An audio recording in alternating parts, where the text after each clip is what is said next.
McElligot's Pool by Dr. Seuss. Young man, laughed the farmer, you're sort of a fool. You'll never catch fish in McElligot's pool. This pool is too small, and you might as well know it. When people have junk, here's the place that they throw it. You might catch a boot, or you might catch a can. You might catch a bottle. But listen, young man, if you sat 50 years with your worms and your wishes, you'd grow a long beard long before you'd catch fishes. Answered Marco. It may be you're right. I've been here 3 hours without one single bite. There might be no fish, but again, well, there might. 'Cause you never can tell what goes on down below. This pool might be bigger than you and I know. This might be a pool like I've read of in books, connected to one of those underground brooks. An underground river that starts here and flows right under the pasture, and then, well, who knows? It might go along down where no one can see, right under State Highway 203, right under the wagons, right under the toes of Mrs. Ambrosio's, who's hanging out clothes. It might keep flowing, perhaps, who can tell, right under the people in Sneeden's hotel, right under the grass where they're playing croquet, then under the mountains and far, far away. This might be a river, now mightn't it be? Connecting McElligot's pool with the sea. Then maybe some fish might be swimming towards me. If such a thing could be, they certainly would be. Some very smart fellow might point out the way to the place where I'm fishing, and that's why I say, if I wait long enough, if I'm patient and cool, who knows what I'll catch in McElligot's pool? I might catch a thin fish, I might catch a stout fish, I might catch a short or a long, long drawn out fish. Any kind, any shape, any color or size.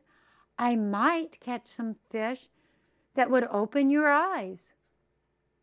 I won't be surprised if a dogfish appears, complete with a collar and long floppy ears, woofing along, and perhaps he might chase a whole lot of catfish right straight to this place. I might catch a fish with a pinwheel-like tail. I might catch a fish who has fins like a sail.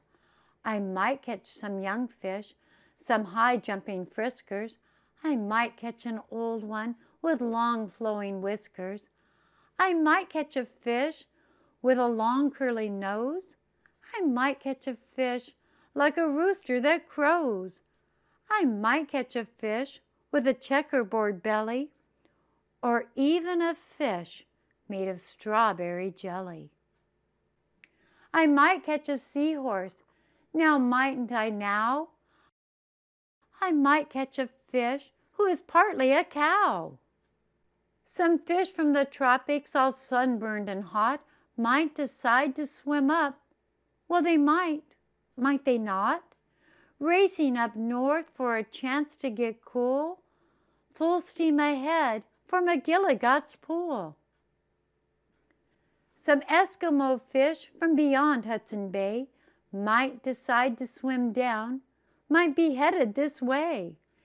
It's a pretty long trip, but they might, and they may. I might catch an eel, well, I might, it depends, a long twisting eel with a lot of strange bends, and oddly enough, with a head on both ends. One doesn't catch this kind of fish as a rule, but the chances are fine in McElligot's pool.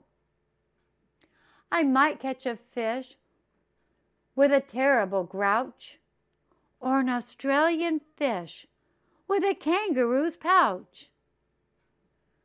Who wants to catch small ones like mackerel or trout? Say, I'll catch a sawfish with such a long snout that he needs an assistant to help him about. If I wait long enough, if I'm patient and cool, who knows what I'll catch in McElligot's pool? Some rough-neck old lobster, all gristled and muscled, might grab my bait. Then I would have a tussle. To land one so tough might take 2 or 3 hours, but the next might be easy. The kind that likes flowers. I might catch some sort of fast-moving bloke who zips through the waves with an overarm stroke.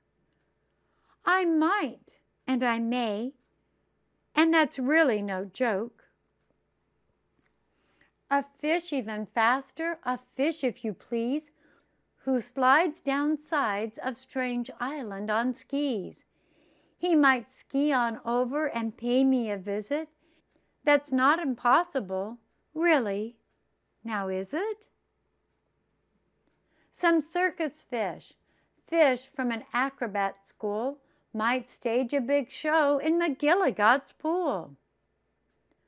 Or I might catch a fish from a stranger place yet, from the world's highest river in far-off Tibet, where the falls are so steep that it's dangerous to ride 'em, so the fish put on chutes and they float down beside 'em. From the world's deepest ocean, from way down below, from down in the mud where the deep divers go, from down in the mire and the muck and the murk, I might catch some fish who are all going glurk, glurk, glurk. Whales, I'll catch whales. Yes, a whole herd of whales, all spouting their spouts and all thrashing their tails. And I'll catch 50 whales, then I'll stop for the day, 'cause there's nothing that's bigger than whales, so they say. Still, of course, it might be that there is something bigger, some sort of thingamajigger. A fish that's so big, if you know what I mean, that he makes a whale look like a tiny sardine. Oh, the sea is so full of a number of fish. If a fellow is patient, he might get his wish. That's why I think that I'm not such a fool when I sit here and fish in McElligot's pool.